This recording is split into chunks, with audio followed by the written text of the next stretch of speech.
Assalamualaikum warahmatullahi wabarakatuh. Wassalatu wassalamu ala sayyidina Muhammadin nabi ummihi wa ala alihi washabbihi ajmain. Wahai para sahabat-sahabat dimanapun berada, ya, mempersembahkan sebuah ilmu leluhur kuno pada masanya. Seperti apakah ilmu tersebut? Yaitu adalah ilmu Aji Sampar Karang. Ya, mungkin para sahabat sudah mendengar atau masih asing dengan ilmu Aji Sampar Karang. Seperti apakah ilmu Aji Sampar Karang warisan leluhur tersebut, yang mana banyak digunakan oleh penggawa-penggawa kerajaan, pendekar-pendekar masa silam. Aji Sampar Karang ini sudah tidak asing lagi bagi kalangan tertentu. Untuk mengetahui, ilmu Aji Sampar Karang adalah merupakan ilmu unsur Islam bercampur dengan kejawen yang telah dikolaborasikan oleh Mbah Sunan Kalijogo. Sebelum generasi Mbah Sunan Kalijogo, itu adalah Aji Sampar Karang adalah aliran ilmu kejawen murni, dan di tangan beliaulah Mbah Sunan Kalijogo akhirnya kolaborasi dua unsur aliran Islam kejawen menjadi satu. Yang kita temui Aji Sampar Karang ada unsur Islamnya dan tidak mengurangi mantra doanya yang kejawen. Oleh karena itu, sebuah ilmu warisan kuno nenek moyang Nusantara yang menyimpan kesaktian dan kedahsyatan yang luar biasa. Aji Sampar Karang yang mempunyai efek energi agresif berenergi panas dapat menundukkan dan menjadikan ilmu berkonotasi negatif bagi pemegangnya yang tidak kuat, mempunyai energi panas. Para leluhur kita memberi gelar Aji Sampar Karang, memberikan julukan Aji Sampar Karang adalah semi negatif. Karena apa? Energinya sangat panas bagi pemegangnya, karena inginnya marah, emosi dan sejenisnya. Ya, kalau di dalam dunia modern itu bisa dikatakan yang megang para preman, ya. Karena apa? Aji Sampar Karang itu sangat menyukai mempunyai sifat yang wataknya keras. Maka para sahabat harus hati-hati dalam memiliki Aji Sampar Karang. Bila kita tidak kuat dalam menguasainya, maka kita akan berbuat arogan. Sangat hati-hati. Sehingga dalam perkembangannya, ya, dan dari zaman ke zaman hingga abad modern sekarang ini, akhirnya ilmu Aji Sampar Karang tidak hanya berfungsi sebagai ajian penghancur saja, atau kanuragan, atau untuk bertempur melawan musuh dan sejenisnya, namun sudah dialih dalam untuk menetralisir menjadi sebuah keilmuan yang dapat dimanfaatkan untuk menolong sesama. Nggak seperti dulu Aji Sampar Karang dikhususkan untuk kanuragan. Di dalam sebuah ilmu Aji Sampar Karang mempunyai unsur kuat, yaitu ilmu kanuragan yang biasa digunakan oleh kebanyakan masyarakat Nusantara, para leluhur kita, ya, dengan bertujuan untuk meningkatkan kemampuan adikodrati, kekuatan power tubuh di luar nalar manusia. Aji Sampar Karang ini dapat diperoleh dengan laku tirakat tertentu. Misal tirakat puasa, tidak tidur malam. Akan tetapi jika yang menginginkan ilmu ini tidak sanggup atau tidak mampu menjalankan tirakat, menjadi agak linglung, ya.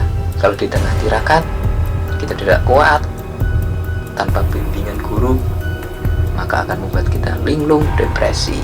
Maka hati-hati para sahabat-sahabat dalam mengamalkan Aji Sampar Karang. Menurut pitutur sesepuh, ya, keraton yang telah dicurahkan oleh Mangkunegara IV dalam serat Wedatama Bang Pungkur sebagai pedoman, yaitu Aji Sampar Karang hanya berada di luar tubuh, ya, jadi tidak di dalam, di luar tubuh atau di luar kulit. Jika sudah ketemu mara bahayanya, atau bisa disebut dengan waktu apesnya, maka biasanya akan menghindar, bisa menghindari, atau diibaratkan bila seseorang kebal dari tembakan, bacokan, pukulan, kan menjadi lenyap atau senyap setelah ia ditembak dan diserang beberapa kali, yang artinya akan meleset tembakan, pukulan dan sejenisnya. Selanjutnya dalam petuah dari Mangkunegara IV yang mengingatkan tentang apa itu ilmu yang hak dan batil. Di dalam kitab serat Wedatama dalam tembang Pakur yaitu mempunyai pedoman mengkono ngilmu kang nyata sang nyatane mung weh reseping ati bungah ngarang cupluk sugeng tias yen denino nora koyok si punggung anggung gan munggung ugungan sedino dino aja mangkono wong urip. Di dalam bahasa Sangkerta di atas disebutkan perihal dalam mempelajari sebuah keutamaan ilmu yang baik yang bermanfaat bagi kemaslahatan umat manusia yang mempunyai makna sebagai berikut. Seperti ini, ilmu yang baik hanya memberikan bagi sahabat-sahabat yang mempunyai ilmu baik akan memberikan manfaat, ketentraman, kebahagiaan di hati, terasa nyaman. Bila disebut bodoh, tidak seperti orang bodoh yang senang disanjung dan tidak ingin amalan perbuatannya, hanya ingin disanjung. Orang-orang hidup ya jangan seperti itu, ingin disanjung dan lain-lainnya akan membuat kita lemah sekali. Setelah kita melihat serat arti dalam tembang di atas, tembang salah satu Aji Sampatkarang, maka lebih dijelaskan akan hal keutamaan orang yang belajar ilmu, yang memberikan sebuah intisari makna bahwasanya sebuah ilmu yang baik dan berkah adalah ilmu yang bisa membuat rasa aman, ketentraman bagi pemiliknya dan diberi karunia ilahi yang telah diberikan anugerah kenikmatan hidup. Contohnya rezeki lancar. Banyak hanya pemegang ilmu-ilmu kanuragan yang mengalami depresi, rezeki sulit, terus hal-hal yang negatif menghinggapinya karena jiwa batinnya tidak kuat dalam ilmu. Ya, karena Aji Sampatkarang termasuk ilmu kanuragan kelas wahid. Bila mana kita tidak kuat mental, tidak kuat dalam hal batin, maka kita akan dimakan ilmu tersebut. Banyak peristiwa-peristiwa yang terjadi di sekitar kita tanpa kita menyadari tentang keilmuan.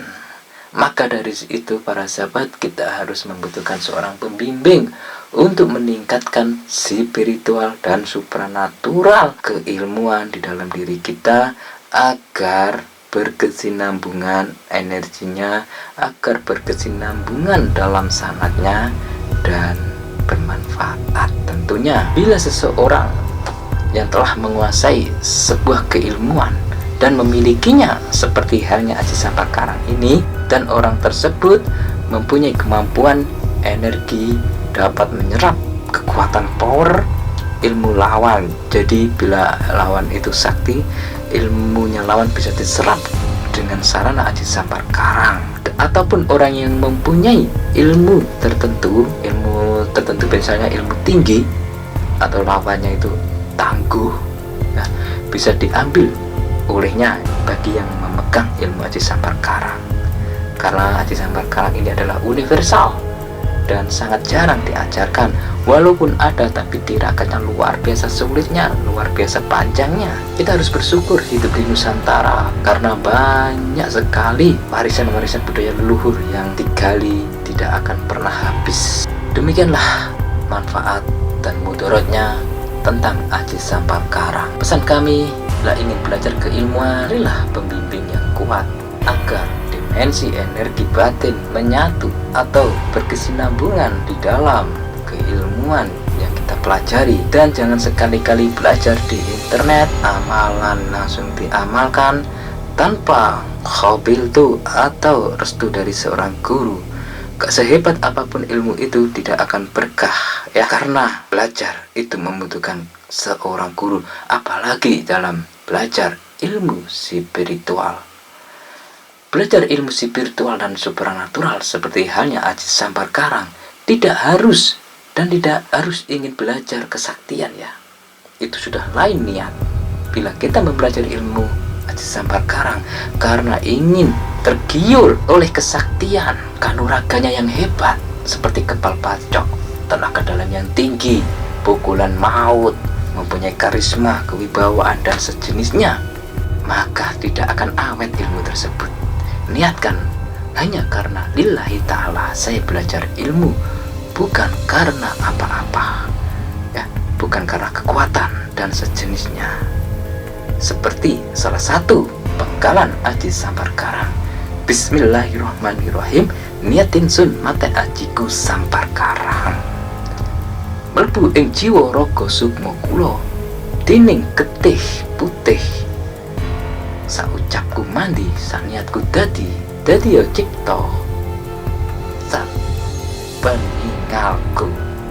Itu salah satu penggalan Aji Sampar Karang, dan tentunya harus ada bimbingan. Semoga pembahasan tentang Aji Sampar Karang warisan para leluhur ini membuat kasanah pengetahuan bagi sahabat-sahabat semua, bermanfaat dunia dan akhirat. Amin amin ya rabbal alamin. Ikutin terus upload kami dalam bahasa Salim. Terima kasih. Assalamualaikum warahmatullahi wabarakatuh.